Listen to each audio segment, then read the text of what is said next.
Olá, seguidores do Instagram, tudo bem?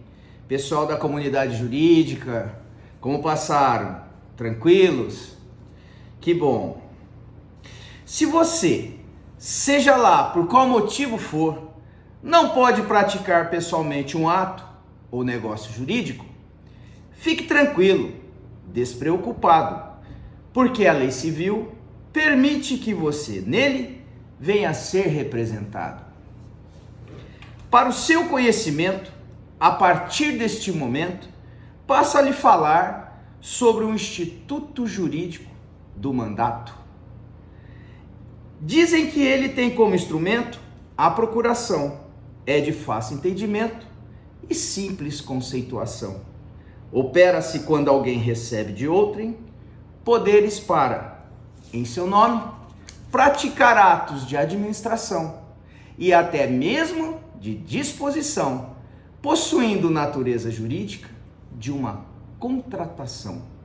Pois, para que ocorra a efetiva configuração da representação, exige-se dupla aceitação.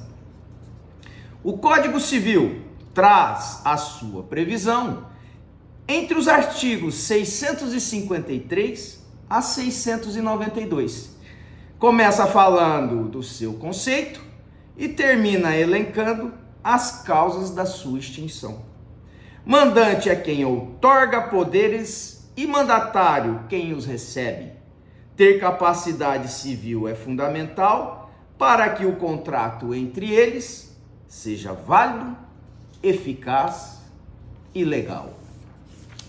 Um instrumento particular deve expressamente indicar o lugar onde foi passado, as qualificações do outorgante e do outorgado, a data e objeto da outorga, com a designação e a extensão dos poderes delegados. Não é regra, mas sim exceção. O mandatário pode ser obrigado, na ocasião, a apresentar a procuração com a firma do mandante, formalmente reconhecida por um tabelião. Mesmo que a procuração venha a ser feita por instrumento público, o seu subestabelecimento, vou te contar, pode adotar a forma particular. Todavia, preste atenção, o princípio da simetria aqui tem plena aplicação. Será pública a procuração, toda vez que o ato a praticar não tenha natureza particular. De outra maneira, sobre isso, vou lhe falar. A outorga do mandato está sujeita à forma exigida por lei para o ato a ser praticado. Portanto, não se admite mandato verbal quando o ato deva ser por escrito celebrado. E aqui, novamente, o princípio da simetria deve ser aplicado. Subestabelecimento é o ato pelo qual o mandatário transfere ao subestabelecido os poderes que pelo mandante lhe foram conferidos. Tal transferência pode se dar com ou sem reserva de iguais. E no último caso, o mandatário pelo mandante, daí por diante, não falará mais. Conforme foi anunciado, o mandato é um acordo ou um contrato, porque implica na conjugação de duas vontades.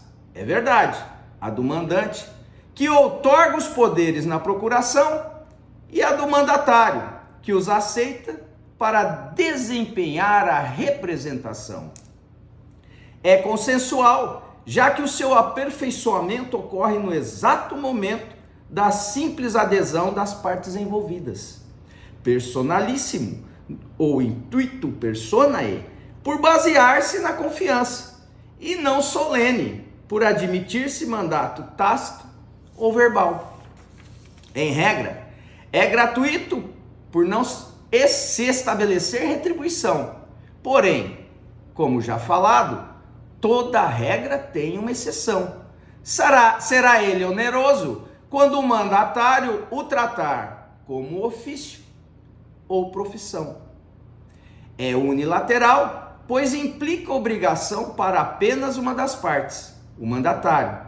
Porém, pode ser bilateral imperfeito, quando surge também obrigação para o mandante, como por exemplo, quando ele tem que reparar perdas, reembolsar despesas ou pagar juros.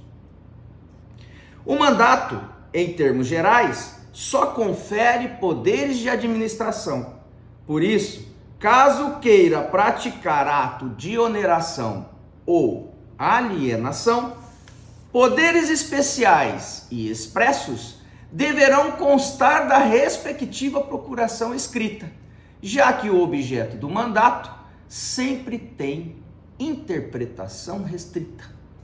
Os atos praticados sem mandato ou desprovidos de poderes suficientes são ineficazes em relação ao mandante, que poderá lhes conferir efeitos, desde que os ratifique, tornando então o negócio jurídico eficaz desde a sua confecção.